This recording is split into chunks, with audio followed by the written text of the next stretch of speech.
नमस्कार, मैं doctor Anand Kumar Nagwani, plastic and cosmetic surgeon. आज मैं आपको बताने जा रहा हूं कि जो आप लोगों ने हमसे प्रश्न किए थे कि जैसे हाइपोस्पीडियस वाले जो पेशेंट हैं, चाहे वो छोटे बच्चे हैं चाहे वो एडल्ट हैं, वो कभी क्या भविष्य में पिता बन सकते हैं, यानी कि अगर उनकी शादी होती है तो वो क्या बच्चे पैदा कर सकते हैं।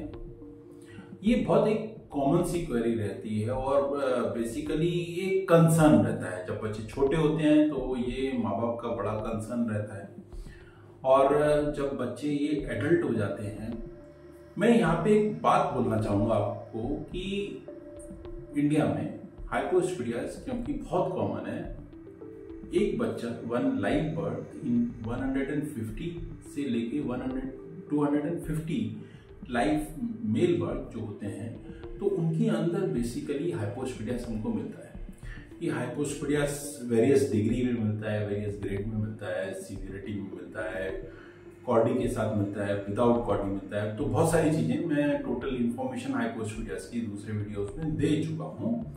तो मेनली आज जो टॉपिक है वो ये है कि ये जो बच्चे हैं या जो एडल्ट हो चुके हैं, हाइपोस्पीडियस को करेक्शन के बाद में, यानी कि उनकी सर्जरी के बाद में, ये क्या पिता बन सकते हैं भविष्य में। तो इसका आंसर बहुत ही आपको सटीक पॉइंट्स में मैं आपको दे देता हूं यहाँ पे। पहली बात तो ये है कि अगर उनका सक्सेसफुल हाइपोस्पीडियस का ऑपरेशन होता है तो उसमें चांसेस बहुत हाई होते हैं कि वो पिता बन सकते हैं। यहाँ पे मैंने एक वर्ड यूज किया कि चांसेस हो सकते हैं। तो ये जो चांस वाला वर्ड था, मैंने क्यों यूज किया उसका मैं कारण बता देता हूँ आपको। क्योंकि देखिए, किसी भी मेल के लिए यानी कि पुरुष के लिए जब वो एडल्ट है, उसके लिए पिता बनने के लिए सिर्फ हाइपोस्पीडियस ही एक फैक्टर नहीं होता है, अन्य फैक्टर्स भी होते हैं। क्या क्या चीजें ठीक होनी चाहिए वो आप समझ लीजिए। अगर टेस्टिस ठीक है और वो शुक्राणु यानी कि स्पर्म नॉर्मल प्रोड्यूस करती है, नॉर्मल प्रोड्यूस करने के साथ में उनकी मोर्टेलिटी भी अच्छी होती है, और उनके अंदर जो उनकी हेल्दी ग्रोथ होती है वो भी अगर नॉर्मल रहती है, सीमेन की जो क्वांटिटी होती है वो भी नॉर्मल होती है, और जो उसमें रिलेटेड और इंग्रेडिएंट्स होते हैं सारी चीजें नॉर्मल होती है, तो चांसेस बहुत ज्यादा हाई होते हैं। एक नंबर बात। दो नंबर बात, अगर उनके अंदर हार्मोन की लेवल नॉर्मल होती है और सेक्सुअल ड्राइव बहुत अच्छी होती है, पेनाइल का इरेक्शन अच्छा होता है, तो चांसेस और ज्यादा अच्छे हो जाते हैं। तो दो फैक्टर यहाँ पे हो गए। तीसरा नंबर, अगर वो एकदम सही ऑपरेशन होता है, अगर हाइपोस्पीडियस का ऑपरेशन आप किसी भी एक्सपर्ट से कराते हैं जो कि हाइपोस्पीडियस के यूजुअली सर्जरी करते हैं, तो उनको पता होता है कि भविष्य में आने वाली क्या समस्याएं होती हैं, तो उससे रिलेटेड वो हमेशा ही एक बार समझ के ही ऑपरेशन करते हैं। तो यहाँ पे तीन मेजर फैक्टर हैं कि एक तो सीमेन एनालिसिस यानी कि करेक्ट होनी चाहिए, दूसरा हार्मोन ठीक रहने चाहिए, तीसरा जो है कि अगर आप एक्सपर्ट से हाइपोस्पीडियस का ऑपरेशन कराते हैं और वो सक्सेसफुल होता है, तो उनके पिता बनने के चांसेस बहुत ज्यादा हाई हैं। अगेन मैंने एक वर्ड यूज किया है कि चांसेस बहुत ज्यादा हाई है। तो पहले भी तो मैंने यही वर्ड यूज किया था, लेकिन जब मैंने पहले यूज किया था तो मैंने एक ही बात बोली थी कि हाइपोस्पीडियस की वजह से।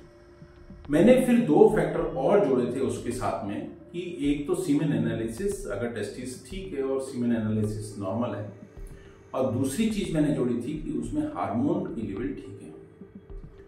अब फिर भी मैं चांसेस वाली बात क्यों बोल रहा हूं? मैंने यहां पे एक और वर्ड यूज किया कि चांसेस बहुत हाई होते हैं, क्योंकि एक और फैक्टर होता है जो कि आपका उसमें मतलब आपकी बात वहीं पे खत्म हो जाती है।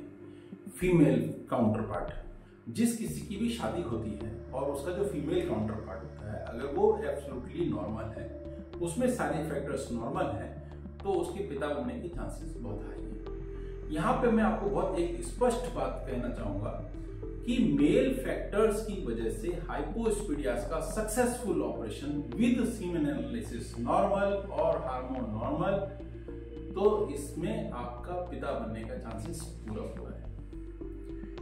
आप वीडियो को शायद रिपीट करिए, 2 बार सुनिए, 3 बार सुनिए। मैंने उसमें सारे फैक्टर्स आपको बताए हैं, समझाए हैं, और इससे रिलेटेड और भी कुछ चीजें होती हैं जो बारीक इसमें जरूरी रहती हैं। सिर्फ यही नहीं है, आप हमसे इससे रिलेटेड और क्वेश्चन पूछिए, हम आपको आंसर करने की कोशिश करेंगे। क्योंकि ये देखिए एक इंफॉर्मेटिव वीडियो है, मैं यहाँ पे एक मेजर पोर्शन या मेजर फैक्टर्स कवर कर सकता हूँ और वो आपको बता सकता हूँ। मेडिकल साइंस बहुत वास्ट होती है, एक पेशेंट से रिलेटेड जो चीज़ें होती हैं वो कस्टमाइज होती हैं और पर्सन टू पर्सन वेरी करती है। आपका आंसर यस होगा या नो होगा कि पिता बन सकते हैं या नहीं, ये एक पर्सनल 1-to-1 एक जब कंसल्टेशन होता है पेशेंट और डॉक्टर के बीच में एक डिस्कशन होता है, सारी चीज़ें देखी जाती हैं, इन्वेस्टिगेशन देखे जाते हैं, सब कुछ समझा जाता है, तब इसका आंसर यस और नो में निकल जाता है।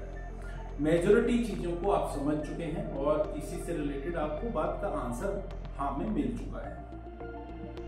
अदरवाइज सारे फैक्टर अगर परफेक्टली नॉर्मल हैं तो फिर भी आप अपना क्वेश्चन हमको जरूर करिए।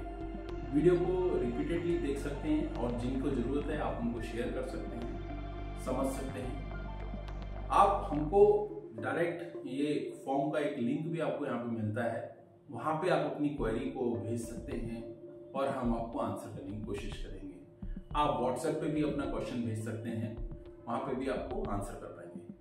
कमेंट्स में हमको आप आंसर करने में कई बार कठिनाई इसलिए होती है क्योंकि काफ़ी चीज़ें पर्सनल होती हैं, प्राइवेसी मेंटेन करनी होती है, हम खुल के आंसर नहीं कर पाते हैं। तो इसलिए आप कोशिश ये करिएगा कि आप व्हाट्सएप पे ही क्वेश्चन करिए या ये जो फॉर्म का लिंक है उस पर आप क्वेश्चन करिए।